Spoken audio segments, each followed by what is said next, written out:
이 시간 말씀을 통해서 믿음으로 결단하시고 하나님의 은혜를 간구하는 성도 여러분의 가정이 되시기를 간절히 축복합니다. 오늘은 이렇게 말씀 옆에 분들하고 말씀해 보시기 바랍니다. 말씀이면 충분합니다 라고요. 한 번 더 하겠습니다. 말씀이면 충분합니다. 정말이십니까? 말씀이면 충분하십니까? 창세기 1장에서 11장까지는 네 가지의 사건을 기록하고 있습니다. 창조, 인간의 타락, 노아의 방주, 그리고 바벨탑 사건을 기록하고 있습니다. 또한 창세기 12장부터 50장까지는 족장시대로서 4명의 인물을 기록하고 있습니다. 아브라함과 이삭, 야곱, 그리고 요셉에 대해서 말씀하고 있습니다. 오늘 우리가 살필 창세기 1장에서 11장까지는 원역사라고 기록하고 있습니다. 사건이 일어난 정확한 시간과 장소는 우리가 알 수 없지만 사건의 진실성은 확실하다는 것입니다. 특별히 창세기 1장과 2장 말씀에는 하나님의 창조 사역이 그려지고 있습니다. 모든 만물 가운데 하나인 사람을 만드시고 보시기에 심히 좋으셨던 하나님의 마음이 창세기 1장 속에 담겨져 있습니다. 우리 말씀을 한번 찾아보겠습니다. 시편 8편의 말씀입니다. 시편 8편 1절에서 9절 말씀 한 절씩 교독하겠습니다. 구약 808면입니다. 시편 8편 1절에서 9절 말씀 한 절씩 교독하겠습니다. 여호와 우리 주여, 주의 이름이 온 땅에 어찌 그리 아름다운지요. 주의 영광이 하늘을 덮었나이다.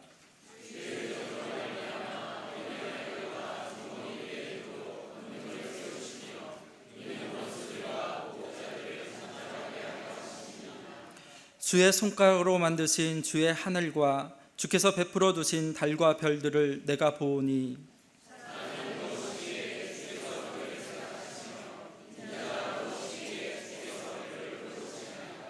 그를 하나님보다 조금 못하게 하시고 영어와 존귀로 관을 씌우셨나이다.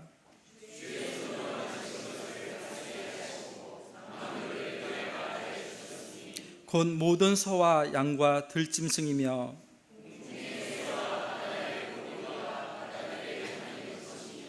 구절 말씀 같이 읽겠습니다. 여호와 우리 주여, 주의 이름이 온 땅에 어찌 그리 아름다운지요. 아멘. 다윗은 시편 8편을 통하여서 양들이 잠든 평화로운 밤에 나무에 기대어 누워 밤하늘의 무수한 별들을 바라보면서 그 별들을 만드신 창조주 하나님과 깊은 영혼의 대화를 나누었을 것입니다.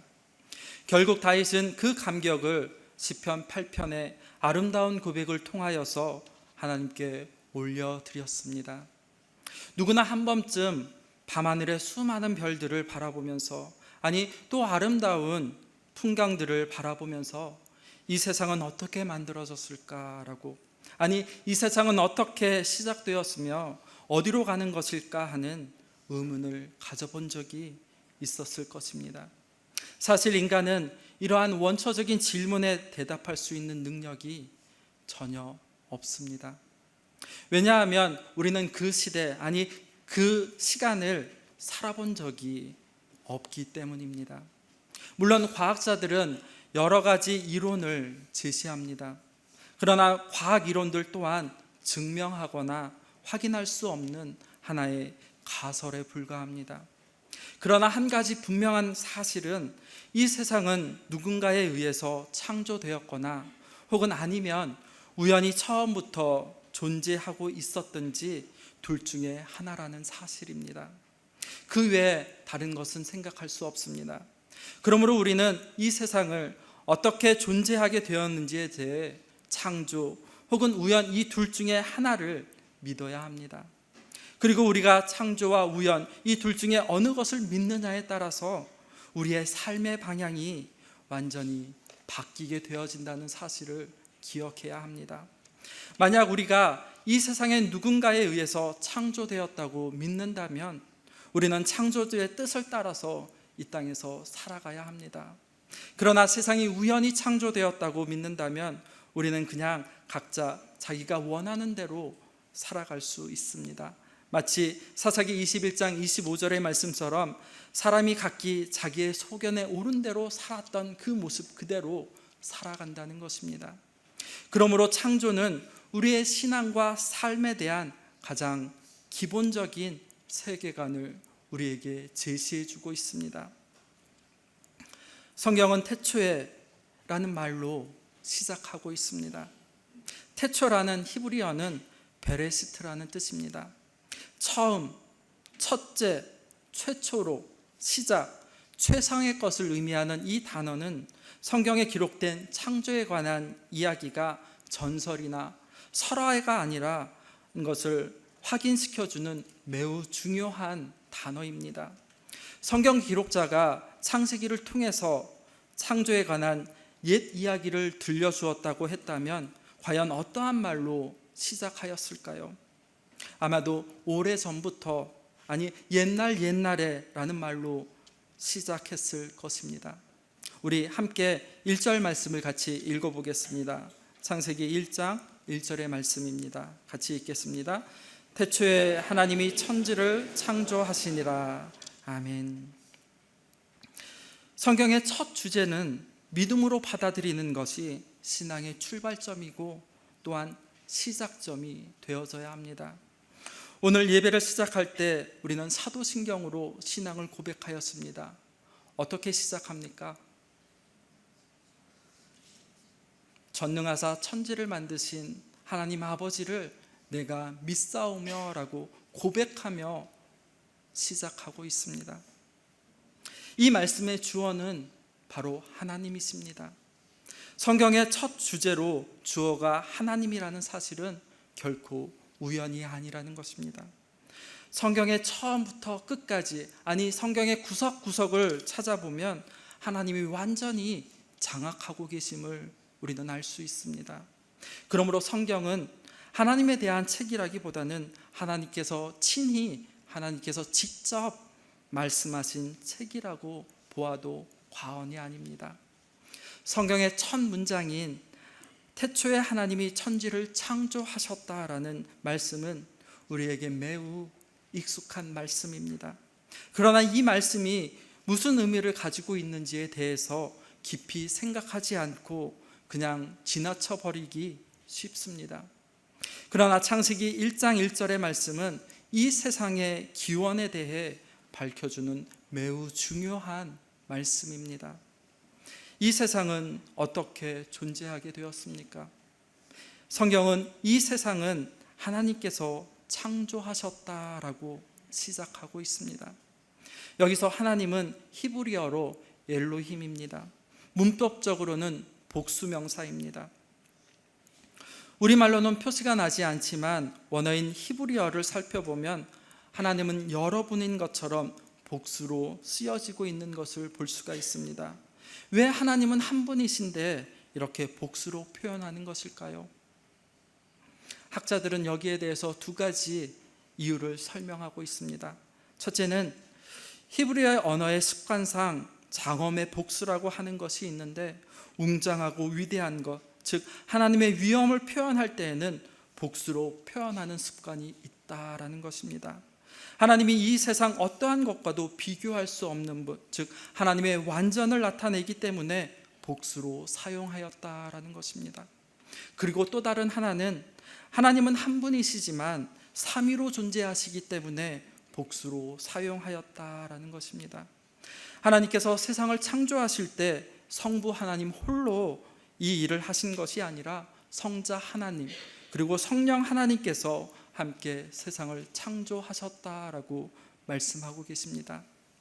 창세기 1장 1절의 말씀을 통해서 우리는 세상 만물은 우연히 만들어진 것이 아니라 하나님께서 분명한 목적을 가지고 만드신 하나님의 창조물이라는 것을 확인할 수 있습니다. 하나님께서 세상을 만드셨을 뿐만이 아니라 지금도 여전히 당신이 만드신 세상을 다스리고 계십니다. 이 세상 만물은 철저하게 하나님의 뜻에 따라서 움직이고 있는 것입니다. 하나님의 계획하심과 하나님의 섭리하신 가운데 움직인다는 것입니다. 그렇다면 언제 이 세상을 만드셨습니까? 1절 말씀에 보면 태초에 만들었다라고 기록하고 있습니다. 태초라는 말은 시작이라는 뜻입니다. 태초에 하나님이 천지를 창조하셨다라는 이 말은 쉽게 말씀드리면 하나님이 이 세상의 시작이 되신다라는 것입니다. 결국 하나님이 태초에 천지를 창조하신 것은 천지가 하나님에 의해서 그 시작을 갖게 되어지고 또 그 끝도 있다라는 의미입니다. 우리 함께 2절 말씀 같이 읽어보겠습니다. 창세기 1장 2절의 말씀입니다. 같이 읽겠습니다. 땅이 혼돈하고 공허하며 흑암이 깊음 위에 있고 하나님의 영은 수면 위에 운행하시니라. 아멘. 1장 2절의 말씀은 창조 이전의 모습을 나타내고 있습니다. 땅이 혼돈하고 공허하며 흑암이 깊음 위에 있었다라고, 땅은 아무런 형태도 없이 텅 비어있는 채로 흑암에 쌓여 있었다라고 기록하고 있습니다. 사실 이것은 정확히 어떤 것인지 우리는 알 수 없습니다. 왜냐하면 우리는 그런 상황을 경험해 보지 못했기 때문입니다. 그러나 분명한 것은 하나님께서 세상 만물을 만드시기 전에 아무것도, 심지어 시간조차도 존재하지 않았다는 사실이 성경을 통해서 우리는 확인할 수 있습니다. 성경이 태초에라고 말하는 그때에 대해서 우리는 알 수 있는 것은 아무것도 없지만 사람들은 하나님께서 세상을 만드셨다는 것을 믿을 수 없다라고 말합니다. 증명할 수 없으니 당연히 믿을 수 없다라는 것입니다. 그러면서 세상을 우연히 만들어졌고 우연히 여러 과정들을 거치면서 진화된 결과다라고 말하고 있습니다. 그러나 그들이 말하는 우연이라는 것 또한 믿음이 없이는 받아들이기 힘듭니다. 왜냐하면 그들이 주장하는 것 또한 증명할 수 있는 것이 결코 아니기 때문입니다. 과학이라는 것은 사실 실험을 통해서 증명할 수 있는 것을 의미합니다. 그러나 성경은 분명히 이 세상 만물을 하나님께서 창조하셨다라고 선언하고 있습니다. 성경은 우리에게 하나님의 천지 창조에 대해서 설득하려고 하지 않습니다. 아니, 설명하려고 하지 아니하고 말씀처럼 선언하고 있다라고 분명히 기록하고 있습니다. 왜 그렇습니까? 하나님의 천지 창조는 믿음으로 받아들여져야 하는 것이지 우리의 지식으로 또 분석하고 이해하는 것이 결코 아니라는 것입니다. 그렇다면 하나님께서는 무엇을 만드셨습니까? 1절 말씀에 보면 천지를 만드셨다라고 기록하고 있습니다. 천지라는 말은 하늘과 땅을 의미합니다. 하나님께서 천지를 만드셨다라는 것은 단지 하늘과 땅만을 만드셨다는 의미가 아닙니다. 하나님께서 만드신 세상은 하늘과 땅만이 아니라 보이지 않는 모든 것들, 즉 우리의 마음과 감정, 그리고 의지 같은 것들, 그리고 영적인 영역까지, 그리고 더 나아가서 영적인 세계와 천사들까지도 창조하셨다라는 것입니다. 그렇다면 이 모든 것을 하나님께서 무엇을 위해 세상 만물을 만드셨다라고 여러분 생각하십니까? 하나님께서 이 세상 만물을 창조하신 것은 그 피조 세계를 통해서 하나님의 뜻하신 바, 즉 하나님의 의도하신 바가 있기 때문입니다. 창세기 1장을 읽을 때 우리는 주의 깊게 살펴보아야 할 단어가 있습니다. 그 중에 하나가 바로 좋았더라라는 말입니다. 하나님께서 하루 종일 하루하루 창조하시면서, 아니 하루하루 끝날 때마다 좋았더라라고 반복하시며 말씀하고 계십니다. 성도 여러분, 혹시 우리가 무엇을 만든다고 했을 때 언제 정말 좋다라고 말하게 됩니까? 그 물건이 자신이 원하는 대로, 아니 자신이 목적한 대로 만들어졌을 때입니다.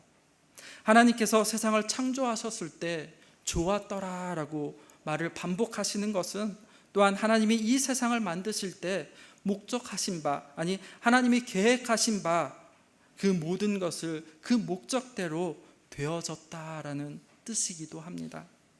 그렇다면 하나님께서 만드신 세상을 통해서 그 목적하신 바가 과연 무엇이겠습니까? 그것은 하나님이 세상을 창조하신 순서를 보면 우리는 알 수가 있습니다. 하나님께서는 엿새 동안 세상 만물을 창조하셨습니다. 그리고 맨 마지막에 사람을 창조하셨습니다. 무엇 때문에 사람을 창조하시고 또 왜 맨 마지막에 창조하셨겠습니까? 하나님이 만드신 세상을 관리할 관리자가 필요해서이겠습니까? 그것은 그렇지 않습니다. 세상을 만드신 하나님의 관심은 이 세상 만물이 아니라 바로 사람이었기 때문입니다. 하나님께서 세상을 가장 완벽하게 만드신 이유, 아니 좋았더라라고 그렇게 만드신 이유는 바로 사람을 위해서였다라는 것입니다. 창세기 1장은 천지창조에 대해서 말씀하고 있습니다. 크게 두 부분으로 나누어지는데 첫째는 준비의 단계이고 두 번째는 지배의 단계입니다. 첫째 날 빛을 만드시고 둘째 날 궁창 위와 아래를, 그리고 셋째 날 묻과 식물을 만드셨습니다. 이렇게 공간을 만들어 놓으시고 그 다음 지배의 단계, 즉 넷째 날에 큰 광명과 작은 광명을 통하여서 첫째 날에, 그리고 다섯째 날 새와 물고기를 둘째 날에, 그리고 마지막 여섯째 날에 짐승과 인간을 셋째 날에 채워 넣으셨다는 것입니다. 이와 같이 창조의 순서를 보면 하나님께서 철저한 계획과 시간에 따라서 창조하셨다는 것을 우리는 확인할 수 있습니다. 하나님 말씀으로 천지를 창조하실 때 아무런 생각 없이 말씀하신 것이 아니라 하나님의 전능하심의 속성을 가지고 시간과 계획에 따라서 세상을 창조하신 분이십니다. 하나님께서는 사람을 창조하시기 위해 엿새 동안 사람이 누리며 살 수 있는 모든 것을 창조하신 이후에 맨 마지막으로 사람을 창조하신 것입니다. 하나님께서는 당신이 만드신 세상을 통하여서 하나님의 어떠한 분이신지, 하나님의 선하심, 하나님의 자비와 인자하심, 그리고 하나님의 영원한 분이심을 알게 하시기 위해 그러하셨다라는 것입니다. 특별히 당신의 형상을 따라서 창조된 사람이 하나님이 만드신 세상 가운데 살면서 자비하심과 인자하심의 풍성함을 깨닫고 하나님께 영광 돌리며 살아가기를 원하신다라는 것입니다. 로마서 11장 36절 말씀에 보면 이는 만물이 주에게서 나오고 주로 말미암고 주에게로 돌아감이라 그에게 영광이 세세에 있을지어다 라고 말씀하고 있습니다. 하나님께서 세상을 통하여서, 세상 만물을 통하여서 하나님의 인자하심이 영원하다라는 것을 우리에게 보여주셨고, 또 그것들을 통하여서 사람들이 하나님께 감사하고 찬양하기를 원하신다라는 것입니다. 말씀을 한번 같이 보겠습니다. 이사야 43장 21절의 말씀입니다. 43장 21절 같이 읽어보겠습니다. 이 백성은 내가 나를 위하여 지었나니 나를 찬송하게 하려 함이니라. 아멘. 우리의 창조된 목적은 하나님의 영광을 위해서다라고 이사야 선지자는 기록하고 있습니다. 사람이 타락하기 전에 하나님과의 인격적인 관계 안에 있을 때에는 사람은 하나님의 창조의 목적대로 하나님을 영광 돌리며 찬양하며 기쁨과 감사의 삶을 살아갔습니다.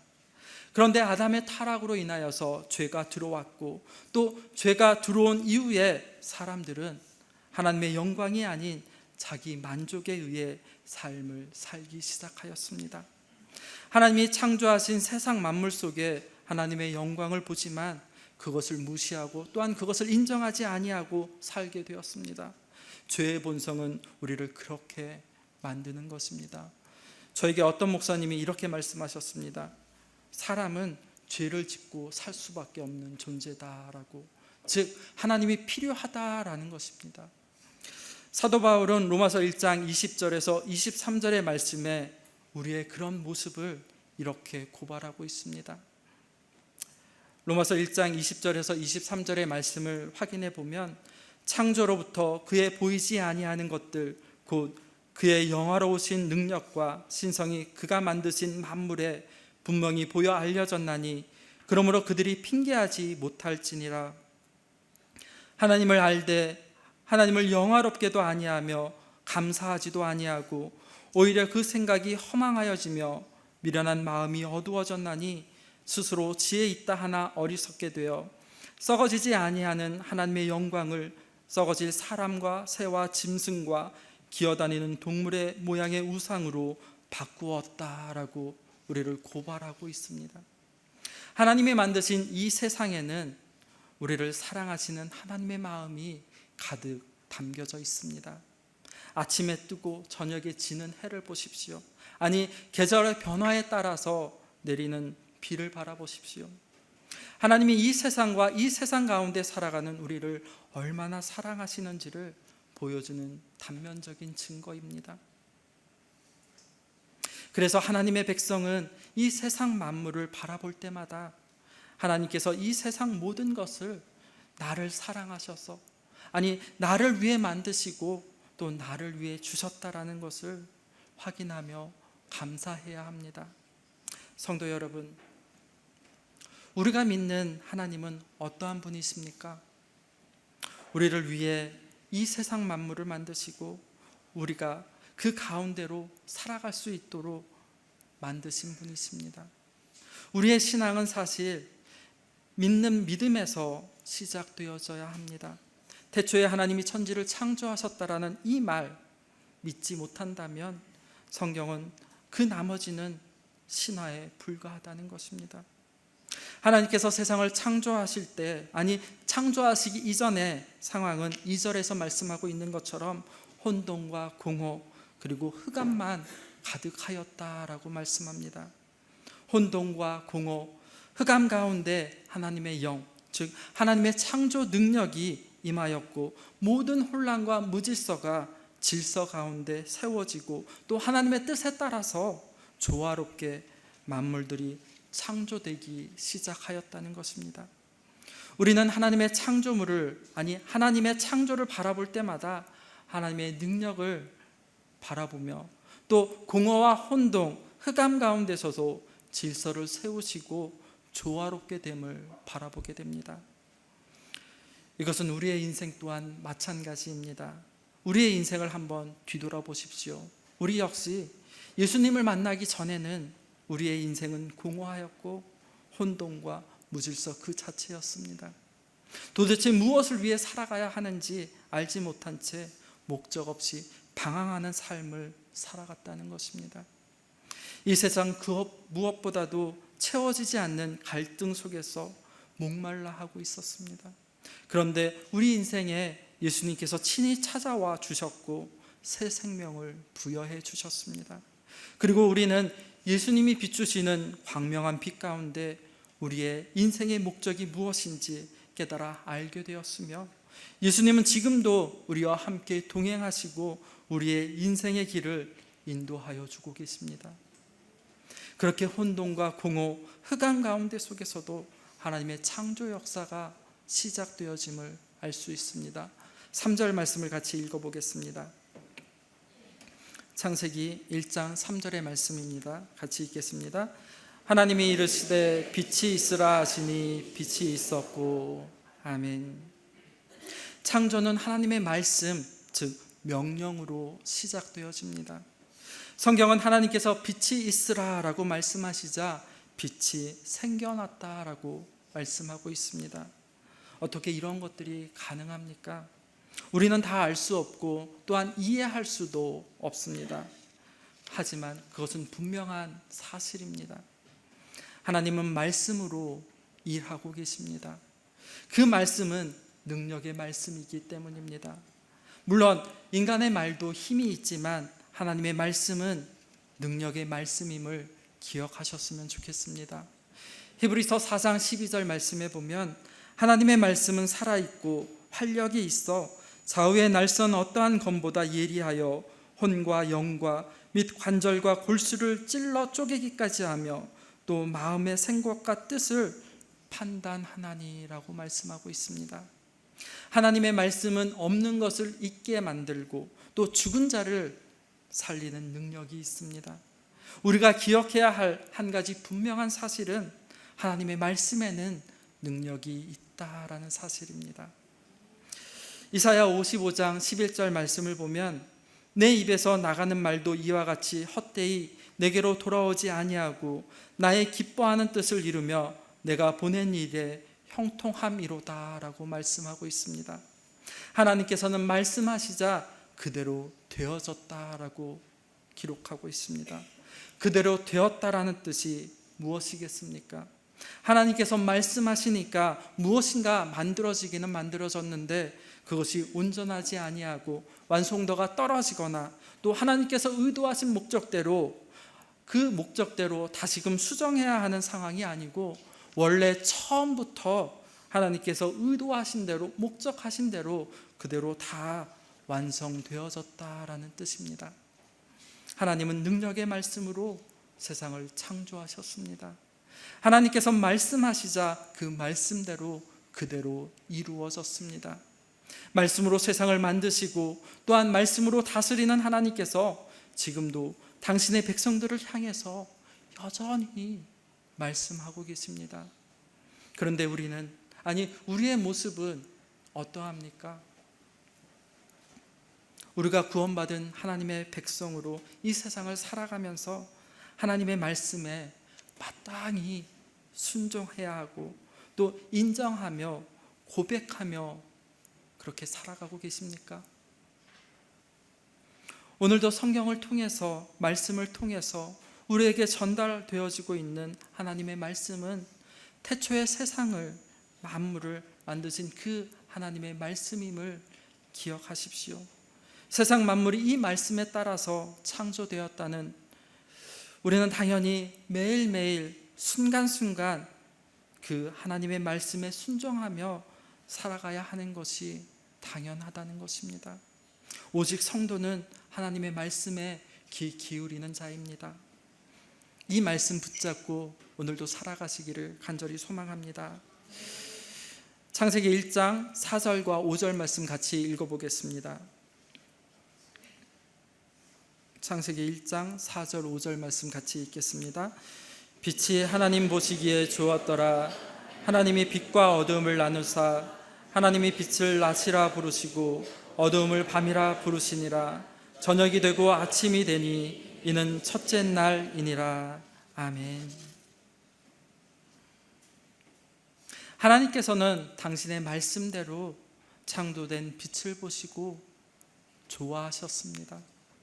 좋으셨다라는 것은 앞에서 살핀 그대로 그 모든 것을 하나님의 의도대로 벗어나지 아니하고 하나님이 의도하신 바, 목적하신 바 그대로 되어졌다라는 뜻입니다. 하나님의 기뻐하심은 단지 외형적으로 모양만 보고 기뻐하신 것이 아닙니다.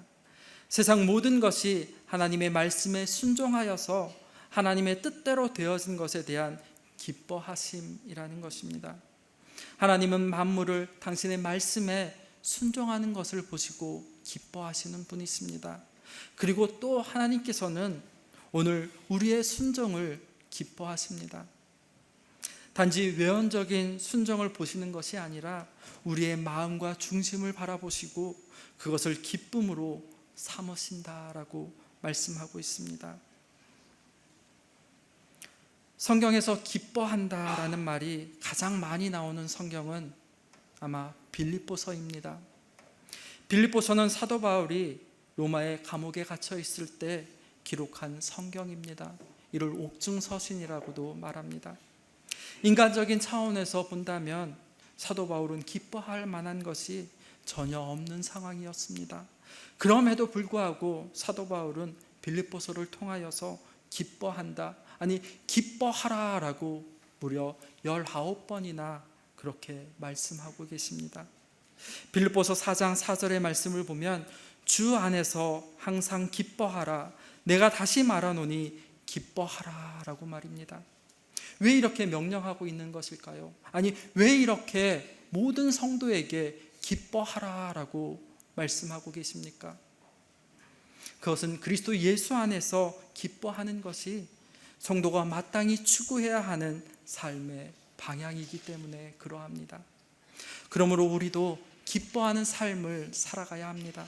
아니, 하나님이 기쁨이 되도록 그렇게 노력해야 합니다.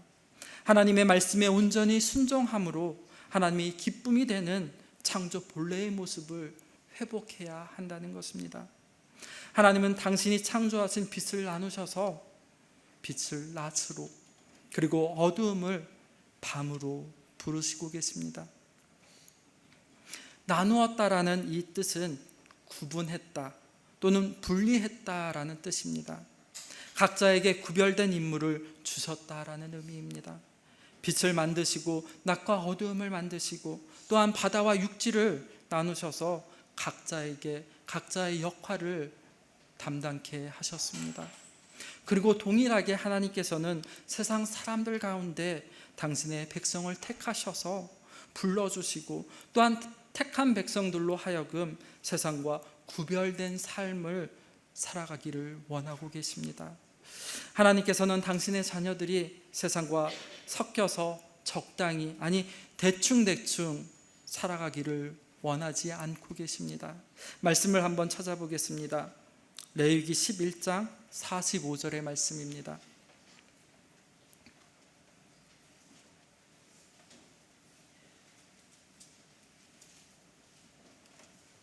레위기 11장 45절 말씀 같이 읽겠습니다. 나는 너희의 하나님이 되려고 너희를 애굽 땅에서 인도하여 낸 여호와라. 내가 거룩하니 너희도 거룩할지어다. 아멘. 베드로전서 1장 말씀에도 보면 오직 너희로 부르신 거룩한 이처럼 너희도 모든 행실에 거룩한 자가 되라. 기록되었으되 내가 거룩하니 너희도 거룩할지어다 라고 말씀하고 계십니다. 하나님께서는 오늘도 당신의 백성들을 향해서 내가 거룩하니 너희도 거룩하라 라고 말씀하고 계십니다.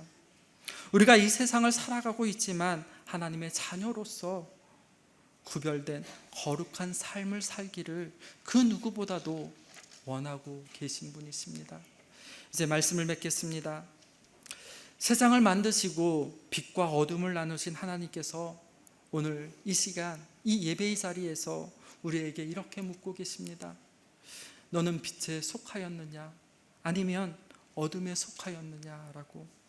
과연 우리는 어디에 속해 있습니까? 아니, 하나님의 말씀에 순종하는 순종의 자녀로 살고 있습니까? 아니면 불순종의 종으로 이 세상에 살고 계십니까? 하나님께서는 세상을 만드시고 또 사람을 창조하셔서 세상 가운데 살아가게 하시는 그 이유는 바로 우리로 창조의 본뜻을 깨닫게 하게 하시고 또 하나님의 기쁨이 되는 삶을 영위하도록 살아가도록 하기 위해서다라고 오늘 본문은 말씀하고 계십니다. 이 사실을 기억하고 말씀에 순종하며 하나님의 선하시고 기뻐하시는 뜻을 온전히 이루어가는 성도 여러분의 가정이 되시기를 간절히 소망합니다. 기도하겠습니다. 우리를 새롭게 하시는 전능하신 하나님 아버지, 말씀을 기억하면서 예수 그리스도를 통하여서 하나님의 은혜로 살게 하여 주심 감사를 드립니다. 주님과의 연합을 통하여서 세상에서 빛과 소금의 역할을 잘 감당하게 하여 주시고 예수 그리스도의 향기가 우리를 통하여서 증명되게 하여 주옵소서. 우리가 살아가는 이유는 하나님의 그 뜻, 하나님의 마음을 깨닫고 하나님이 기뻐하시는 삶을 살아가게 함이다라고 오늘 말씀하셨습니다. 우리를 통하여서 하나님 이 세상이 복음으로 변화되게 하여 주시고 말씀으로 능히 삶 가운데 증명되는 성도가 될 수 있도록 성령님 인도하여 주옵소서. 예수님의 이름으로 기도드립니다. 아멘.